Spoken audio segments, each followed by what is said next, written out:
Terima kasih masih di Kompas Malam bersama saya Mario Sarong. Polisi yang dibakar istrinya yang merupakan anggota Polwan meninggal dunia setelah dirawat di Rumah Sakit Wahidin Sudirohusodo, Mojokerto. Korban mengalami luka bakar mencapai 96%.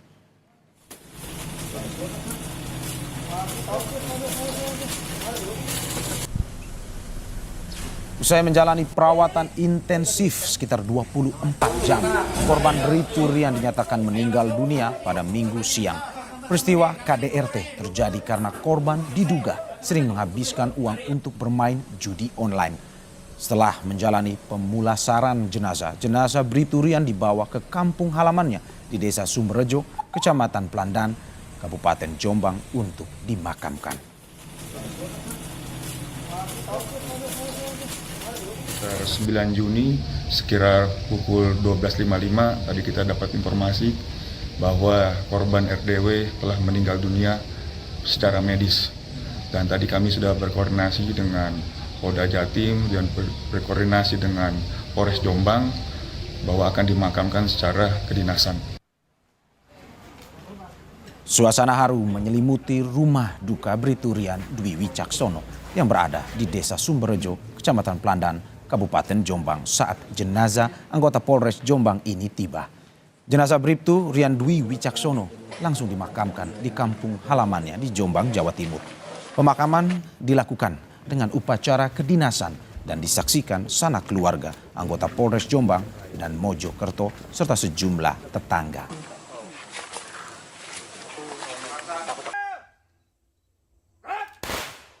Kemarin masih dinas ya. Jadi sebelum kejadian masih dinas.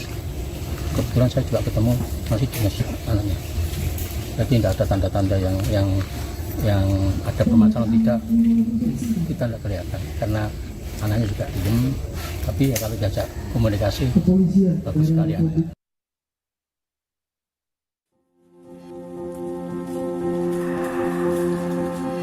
Anggota Polwan berpangkat Bribtu dari Polres Mojokerto Kota berinisial FN ditetapkan sebagai tersangka dalam kasus dugaan KDRT yang mengakibatkan hilangnya nyawa suami pelaku yang juga seorang anggota Polri. Tersangka menyiramkan bensin pada tubuh suaminya ketika terjadi cekcok persoalan rumah tangga saat korban pulang bekerja. Adanya percikan api dekat dengan tubuh korban menyebabkan korban menderita luka bakar hingga 90%. Pelaku sempat membawa suaminya ke rumah sakit dan meminta maaf, namun nyawa korban tak tertolong saat mendapat perawatan di RS Wahidin Sudirohusodo.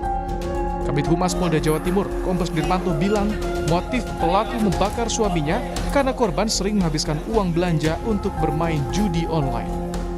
Motif daripada kejadian ini bahwa saudara almarhum ini, Bribtu Rian Dwi Nugroho ini sering menghabiskan uang belanja yang harusnya dipakai untuk membiayai hidup ketiga anaknya. Ini dipakai untuk, mohon maaf ini, main judi online. Soal statusnya kan sudah tersangka, ya. Nah, untuk konstruksi hukumnya kemana itu? Ya, sementara ini kita masih terapkan pasal KDRT, kekerasan dalam rumah tangga. Untuk mengusut tuntas kasus ini, polisi melibatkan psikiater dalam memeriksa psikologi pelaku.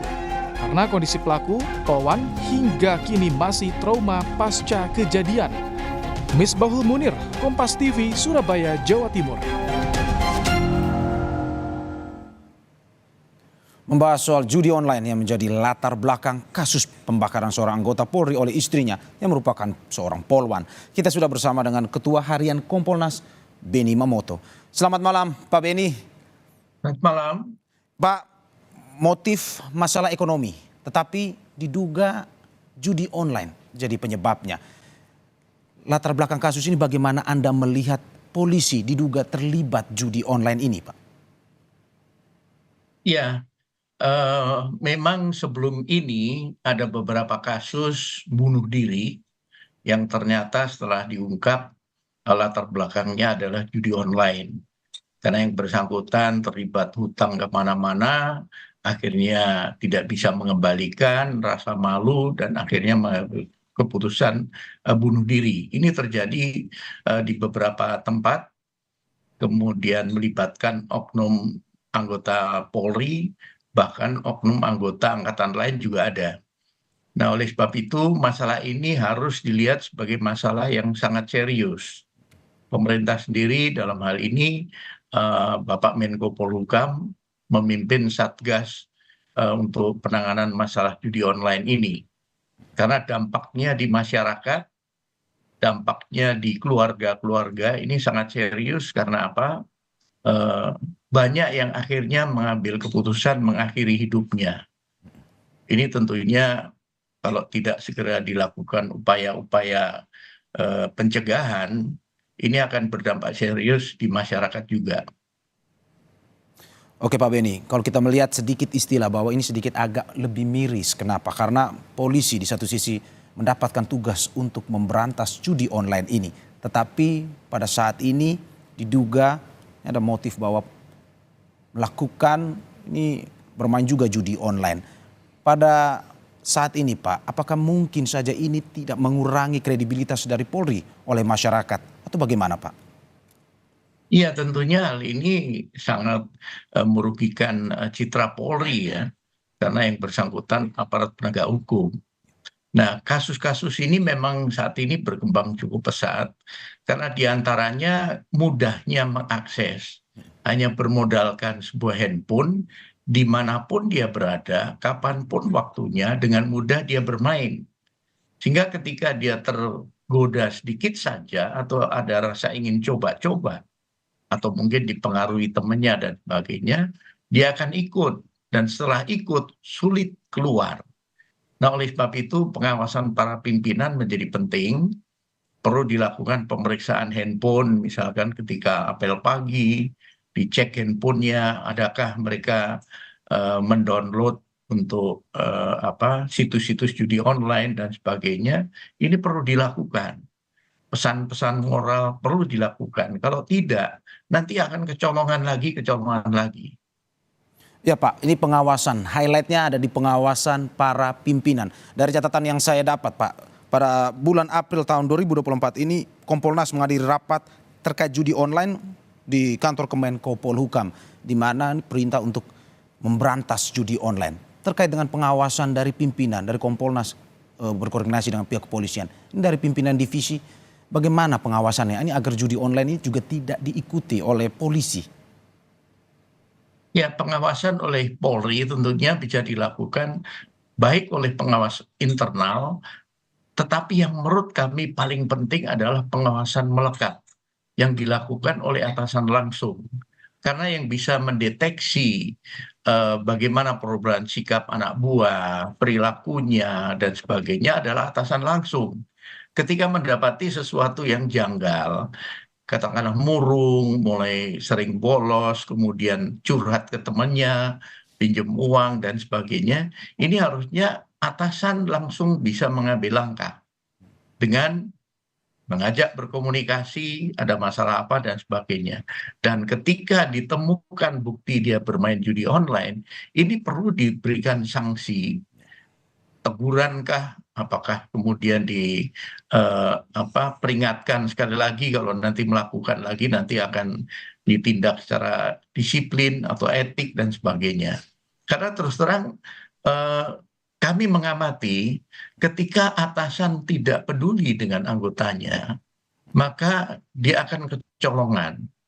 Contoh salah satu Polres di Jawa Timur, karena Kapolresnya sangat peduli, begitu melihat perubahan sikap, tanda-tanda yang aneh dari anggotanya, langsung diperintahkan tes urin, ternyata positif, padahal dia kasat narkoba. Akhirnya terungkap bahwa dia konsumsi narkoba. Nah, inilah kepedulian atasan menjadi penting, dan ini kami dorong terus. Orang yang paling tahu tentang anak buahnya adalah atasan langsung, sehingga pengawasan melekat perlu terus dikedepankan. Ya, tadi Bapak bilang terkait dengan perhatian dan pengawasan dari atasan kepada anak buahnya.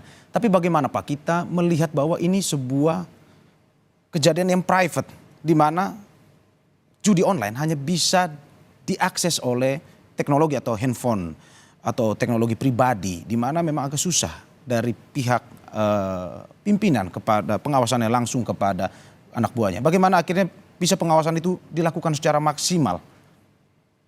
Ya, yang pertama perlu kami sampaikan bahwa ada salah satu atasan bercerita ke saya, "Aduh Pak, saya periksa handphone anak-anak, ternyata 1, 2 orang dia suka main judi online." Karena ada saya temukan di handphonenya. Nah ini kan bisa dilakukan, misalkan setiap pagi ketika apel pagi atau secara insidental atau pendadakan dilakukan pemeriksaan. Sehingga nanti terdeteksi lebih dini atau membuat yang bersangkutan kemudian tidak coba-coba ataupun kemudian tidak melakukan hal itu. Ini penting menurut kami. Ya, Pak, dari cerita Anda tadi ada 1, 2 bawahan yang memang akhirnya ditemukan oleh atasannya terkait bahwa ini ada 1, 2 anggota yang bermain judi online itu. Kalau melihat Pak dari pihak kepolisian sendiri, apa sebenarnya alasan pada akhirnya pihak kepolisian juga jatuh dalam permainan judi online ini? Apakah mungkin ada motif ekonomi seperti kasus ini, ataukah mungkin ada motif lain yang membuat akhirnya polisi juga tergoda untuk ikut bermain dalam judi online ini? Ya, jadi ada beberapa yang temuan kami ya. Ada yang iseng, ada yang diajak temannya. Kemudian ada yang butuh uang, masalah ekonomi. Kemudian dia berpikir, berspekulasi karena pernah dengar dari temannya bahwa dia coba-coba bisa dapat, bisa menang dan sebagainya. Akhirnya yang bersangkutan langsung mencoba dan akhirnya tidak bisa keluar dari jeratan judi online. Sekali lagi, jadi pembinaan mental penting dilakukan, kerohanian penting dilakukan untuk mengingatkan anggota untuk tidak bermain hal-hal yang dilarang secara hukum. Sementara dia adalah penegak hukumnya. Ya, Pak, ini kita mungkin sedikit ke kasusnya ini terkait dengan kasus yang terjadi. Pasal yang disangkakan adalah KDRT. Apakah mungkin akan ada pendalaman terutama terkait dengan judi online ini atau bagaimana?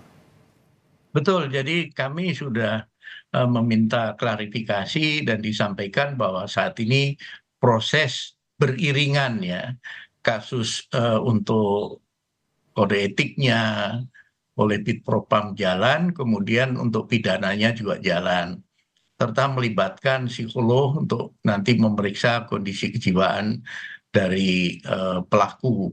Di samping itu juga pendalaman untuk nanti ketika istrinya sudah bisa didengar keterangannya, sejak kapan dia mendeteksi suaminya bermain judi online, kemudian adakah mungkin dia terlibat hutang di mana saja, sehingga si istri itu mengambil keputusan untuk melakukan tindakan yang fatal sekali.